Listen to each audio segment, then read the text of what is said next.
s'annonçait, les Aelwyn détruisirent Altalas afin d'éliminer leurs ennemis, laissant un monde dévasté aux quelques races survivantes. Les Vorcanes avaient anticipé cette folie. Afin de préserver les humains, ils leur offrirent les secrets de la magie sacrée.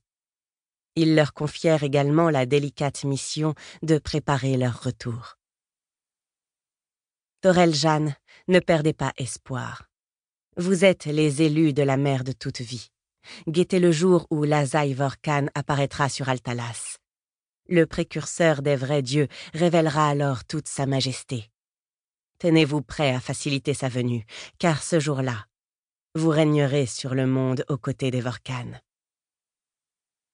Asvato, premier Kelto, préface du Torel Ilamat. Chapitre 1. Une cruelle défaite. Pendant des siècles, les mages rêvèrent de découvrir le secret de l'immortalité, sans jamais y parvenir.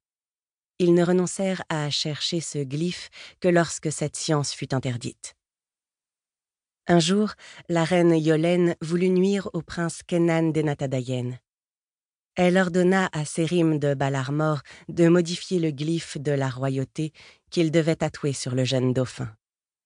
Ce glyphe altéré offrit l'immortalité au prince déchu qui nargua la mort durant ses longues années d'errance. Auteur inconnu, chronique de la Troisième Ère. La lune blafarde inondait de sa faible lumière les ruines de Tairesfjord. Cette ancienne cité bâtie aux confins du monde, dans le royaume glacé de Visdale, abritait des secrets enfouis depuis des millénaires. Une fois de plus, le sang avait coulé sur son sol. Une fois encore, un combat important pour l'avenir des hommes s'y était déroulé. Et une fois encore, la civilisation y avait subi un échec cuisant. Kenan Dayen chancela tandis que le décor tournoyait autour de lui. Jamais il ne s'était senti aussi faible. Une douleur vive irradiait son épaule, là où Garus avait arraché le glyphe d'immortalité qui l'avait protégé presque toute sa vie. Une migraine horrible lui martelait la tempe gauche, tel un poinçon chauffé à blanc et planté dans son crâne. Du sang maculait son visage et l'aveuglait à moitié. « Héline !» cria-t-il en pensée. Garus avait enlevé la jeune femme pour satisfaire ses noirs desseins. Kenan n'envisageait qu'une explication à l'intrusion du Kelto dans Tairesfjord. Héline, Adriel et lui étaient venus dans cet endroit maudit pour retrouver Ailus de Xamar, un mage historien. Il leur avait appris l'existence d'un oracle ancestral qui prédisait l'introduction d'un Vorcan dans ce monde. Pour y parvenir, les Toreljan utiliseraient un hôte humain qui posséderait un lien puissant et inexploité avec la magie. Héline correspondait à cette description et d'une façon ou d'une autre, Garus l'avait compris. Kenan refusait de la laisser affronter un sort aussi cruel. Le guerrier élite dépassa le corps nu et sans vie de Ailus. Le malheureux avait été immolé sur l'autel de la trahison par Zach de Carles, son confrère et ami.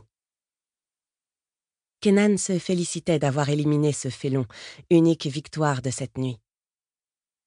Il dut s'appuyer à l'entrée du corridor pour ne pas tomber, vidé de ses forces par l'abus d'énergia.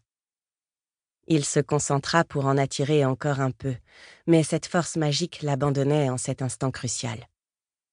Soutenu par sa seule volonté, il descendit les quelques marches menant dans les profondeurs du temple. Après quelques toises, il buta sur un barrage de roches enchevêtrées. Garus avait fait s'écrouler le tunnel pour empêcher qu'on le suive. L'amoncellement de moellons et de maçonnerie paraissait infranchissable. Kenan gronda de frustration, puis rengaina son arme.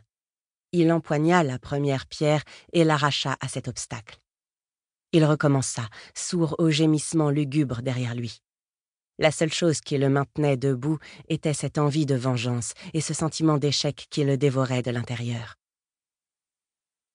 À la dernière seconde, il se retourna pour saisir une goule à la gorge avant que les crocs jaunes et puants se referment sur son épaule. Il repoussa l'Akiyini pour se donner le temps de dégainer son épée. Les créatures affluaient